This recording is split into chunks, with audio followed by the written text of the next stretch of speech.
Direct station থেকে ট্রেনে jump করলাম। আরে জাম্প না, পেয়ে গেলাম। ভাগ্যটা খুবই ভালো ছিল।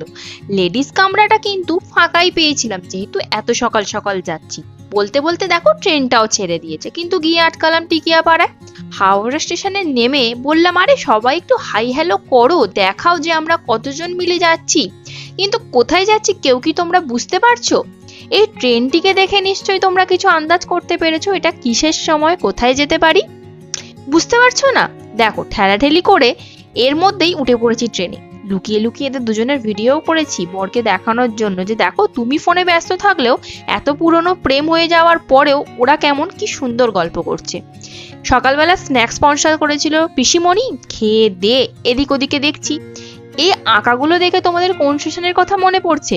জনসমুদ্রের ভিড় ঠেলে পৌঁছে তো গেলাম, কিন্তু কোথায় পৌঁছালাম কি মনে হচ্ছে এই গেটটা দেখে?